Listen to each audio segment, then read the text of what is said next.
And our next part is minus 19 upon 29 into 29 upon minus 19, that will equal to 1. Again we have to tell what property we are using here. So in third part, as you can see that we are using here multiplicative inverse property. What property we are using? Multiplicative inverse property. And what is multiplicative inverse property? Which we already discussed in our earlier classes. And let's see here once again, multiplicative inverse means when here. So that the reciprocal of a number, reciprocals are two numbers whose product is 1. Means here I am taking n as a number and its reciprocal is 1 upon n. So I will get answer 1. So after taking number and its reciprocal, I will get answer 1.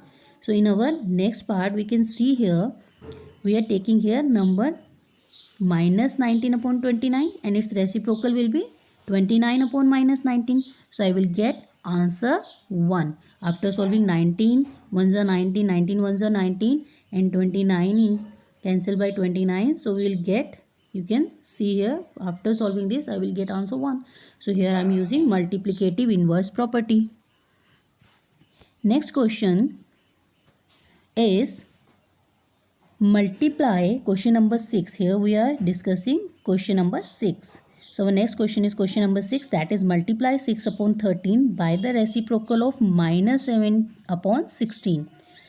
So first of all, you can see here I have to multiply this 6 upon 13 by the reciprocal of minus 7 upon 16. So first we have to find out the reciprocal of minus 6 upon 16. So what will be the reciprocal? We will convert the numerator and denominator, that is reciprocal. Means here 7 will be denominator after taking reciprocal and 16 will be in numerator after taking reciprocal. So I will get reciprocal of minus 7 upon 16, that will be equal to minus 16 upon 7. Now what is said in the question? Multiply 6 upon 13. 6 upon 13 by the reciprocal. So here I am multiplying 6 upon 13 with the reciprocal of 7 minus 7 upon 16.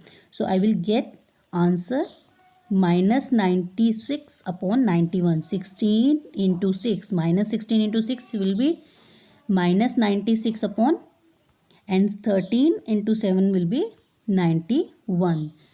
So in case we can see here two numbers whose product is 1, each number is the multiplicative inverse of the other. When we will get answer 1 as a product, it means when we will get 1, when we will multiply the number by its reciprocal. Means here 1 by 4 is a number, then 4 will be its reciprocal. If 4 is a number, then 1 by 4 is reciprocal. As you can see here, if I divided a fruit in a 4 parts, here I cut a fruit into 4 parts and then 1 by 4 is a part of this fruit. Means after dividing this fruit into 4 parts, I will get 1 by 4. Means I divided one fruit into 4 parts. So 1 by 4 will be the reciprocal of 4. That will be equal to, after solving this, after solving the product of number and its reciprocal, we will get 1 as an answer. You can see here 5 is a reciprocal of, means here you can see that 1 by 5 is a reciprocal of 5 and 5 is a reciprocal of 1 by 5. And one more thing, you can see here every number has a reciprocal except 0. Why? Because 1 by 0 we know that that will be equal to infinity and it is a case of undefined. So next we are going to discuss our next question, that is question number 7. And question is, tell what property allows you to compute 1 by 3 into parenthesis 6 into 4 by 3 as 1 by 3 into 6 into 4 by 3. Means here you can see that I am using the parenthesis in a different way. Means first I am writing 1 by 3. You can see here first I am writing 1 by 3 here and then I am taking the product of these. And first we have to solve the parenthesis according to board mass, and then we will multiply it by 1 by 3. Or you can say that first I will solve this part and then I will multiply it with 4 by 3. So every time you will get the same answer, because why? Since a into parenthesis b into c equal to a into b into c. Y shows that the associative property of multiplication. What our associative property says, as we discussed in our earlier classes, what is our associative property? Look at here once again. Our associative property in case of multiplications says that a into b, means parenthesis of first you will take product of a and b and then you will solve it with c. Or you can say that first I am going to solve this parenthesis, means b into c, and then I am taking the product of b and c with a. So every time I will get the same answer. This is our associative property in case of multiplication, which we already discussed in our earlier classes. Here you can say with the help of example, you can look at here. 4 into 2 into 1 means 4 into 2, that will be equal to 8. 8 into 1 you will get 8. Or if first I solve this bracket, 2 into 1, that will be equal to 2, and then multiply it by 4. So again I am getting the answer, that is answer will be 8. So 4 into 2 into 1 or 4 into bracket 2 into 8. Both the time I am getting the same answer. So which we already discussed in our earlier classes. So here you can say that it shows the associative property of multiplication. Our next question is 8 upon 9 the multiplicative inverse of minus 1 whole 1 by 8, y or y naught? Means here you can see that number is given in the form of mixed fraction, minus 1 whole 1 by 8. So first we have to convert this mixed fraction into improper fraction. So minus 1 into 8, 8 plus 1, that will be equal to minus 9 upon 8. So now you will take, since multiplicative inverse of 8, and we have to multiply, what is said here is 8 upon 9 the multiplicative inverse of this, we have to check. So since multiplicative inverse of 8 upon 9 is 9 upon 8, you can say here if we take inverse, multiplicative inverse of 8 upon 9, that will be equal to 9 upon 8.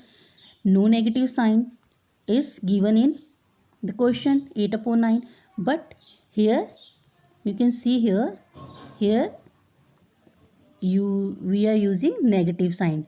So it will not the multiplicative inverse of 8 upon 9, because here you can see that negative sign we are using here, but here no negative sign is given.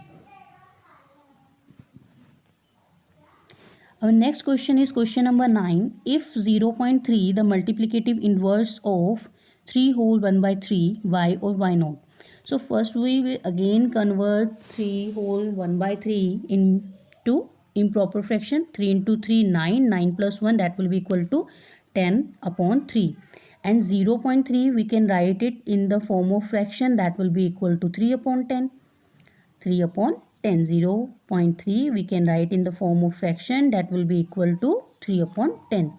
Now we have to take the product. What is given in the question? What is that is 0.3. If 0.3 is multiplicative inverse of 3 whole 1 by 3, y or y naught? So we are going to taking the product of, solving the product of 10 by 3 or 3 by 10. So 10 by 3 into 3 by 10, that will be equal to 1. 10 ones are 10 and 3 ones are 3. So you will get 1 as a answer. So multiplicative inverse of 0.3 or 3 upon 10 is 10 upon 3. The 0.3 is the multiplicative inverse of. So why it is a multiplicative inverse? Because we know that when we take the product of two numbers and if its result we will get as a 1, so it will be the multiplicative inverse of that number, which we already discussed. One more time I am explaining here. In case of addition, multiplication, what is the inverse? A plus minus of A, that will be equal to, we will get 0 as a result. Or you can say that minus A plus A, again you will get 0. Here you can say with the help of example, if I take a number 5 and its inverse will be minus 5 in case of addition. So 5 minus 5, that will be equal to 0. And in case of inverse property of multiplication, whenever we are taking the product of two numbers, then we will get its result 1. Always we will get answer 1. Here you can see that with the help of example, 5 is a number and I am taking here inverse, that will be equal to 1 by 5, and after solving this I will get 1 as a answer. So you can see here multiplicative inverse of 0.3 or 3 upon 10 is 10 upon 3. The 0.3 is the multiplicative inverse of 3 whole 1 by 3. And our next question is,